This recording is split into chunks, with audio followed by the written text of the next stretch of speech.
Foundations of Amateur Radio.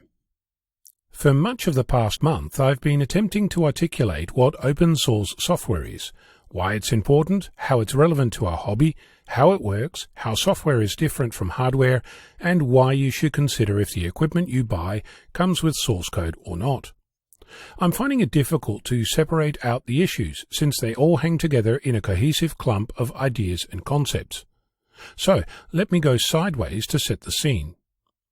There is a movement that asserts the right to repair our own things and to ensure that manuals and diagnostic tools used by manufacturers are made available to the public.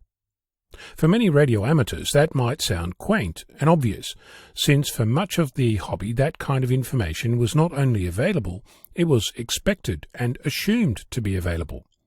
You can get the circuit diagram and testing procedures, the alignment process, and the list of required test equipment for most, if not all, amateur transceivers today. And truth be told, if that testing gear isn't available, we tend to build or scrounge our own. Compare a Yaesu FT857D and an ICOM IC7300.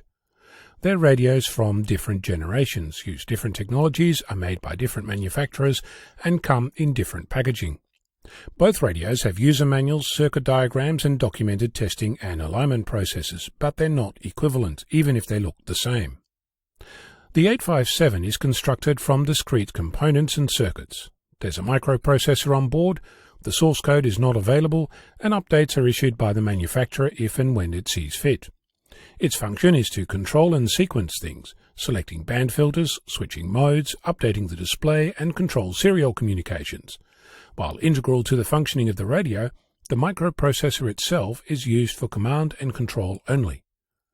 Inside the 7300, you'll also find discrete components. There are circuits, filters, and the like, and while individual components have reduced in size, there are many of the same kinds of functions inside the radio as you'll find on an 857. The microprocessor inside the 7300 is more advanced than the one inside the 857. The source code is also not available and updates are issued by the manufacturer when it sees fit.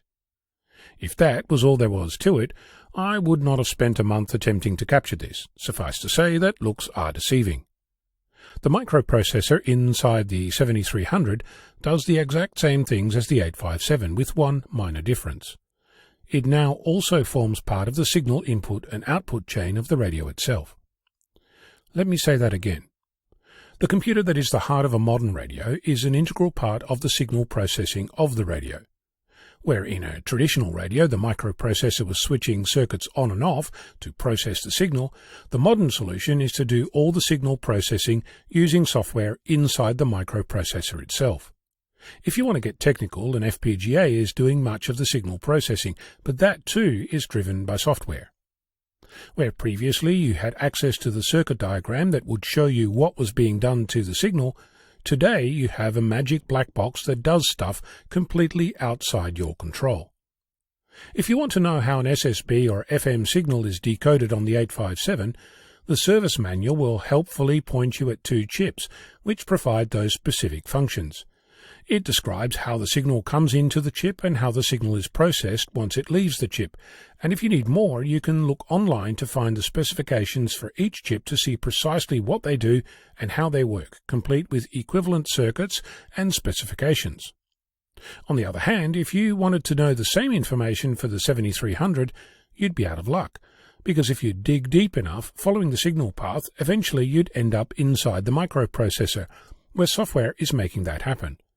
There's no description on how this works, what the circuit equivalent characteristics are, there's no way to change how it works, no way to set parameters, no way to see inside, and no way to experiment. This is a problem because it means that you've got a solution that's no longer operating in the spirit of amateur radio. It's not open for experimentation, it's not subject to review, there's no way to test, no means to improve, no way to do anything other than what the manufacturer decided was appropriate. For example, if I wanted to modify the FM pass bandwidth on an 857, I could update the FM demodulation circuit by replacing a couple of components. On a 7300, I could not, because there is no circuit. The FM demodulator is described in software that I don't have access to, and ICOM has decided that the FM passband is fixed. If the software was open, however, I could add this function and make it available to anyone who would like to experiment. At this point, I'd also like to observe that the ICOM user manual states that inside the IC7300, it uses open source CMSIS RTOS RTX, zlib, and libpng software. So ICOM is benefiting from open source efforts, but not sharing their own. This is not an ICOM-only problem. This is a specific issue around open source versus closed source, and while you might think that the right to repair an open source is something that's not relevant to you, I'd like to invite you to consider what the implications are for our hobby. Are we going to go down the road of button pushers, or are we continuing our role as inventors and experimenters? I'm Onno, Victor Kilo 6, Foxtrot Lima Alpha Bravo.